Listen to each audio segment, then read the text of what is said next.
Oui, Kim, il y a présentement au parc d'Autory de Témiscamingue.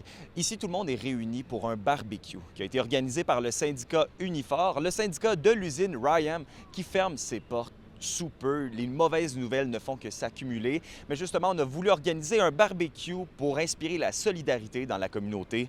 Présentement, il y a beaucoup de sourires, malgré le fait que les licenciements de masse débutent cette semaine pour l'usine Ryam. On prévoit des coupures par cinquantaine jusqu'à la fin août. Mais la communauté garde espoir. Il y a le président de Unifor Québec qui est sur place aujourd'hui. Et lui, le président, il a rencontré le ministre Fitzgibbon pas plus tard que mardi dernier. Donc, des nouvelles intéressantes à ramener de ce sujet-là. On attend des discours qui devraient commencer dans quelques instants.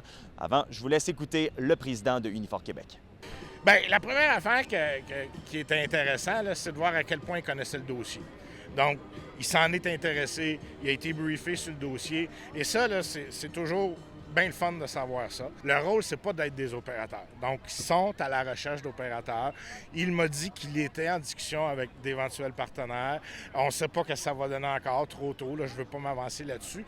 Mais le fait que le ministre soit conscient du dossier, qui est à la recherche de partenaires, d'opérateurs, bien ça, en partant, c'est un bon signe.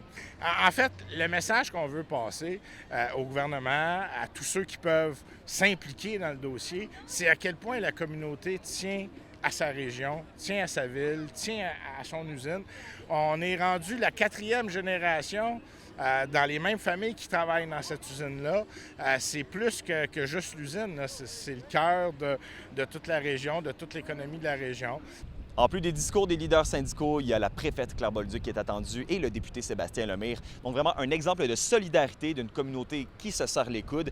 Et ça offre tout ça un petit peu de légèreté, parce qu'on le sait que le mois d'août ne sera pas facile et que les mauvaises nouvelles risquent de s'accumuler pour les gens ici du sud du Témiscamingue et du nord-est ontarien.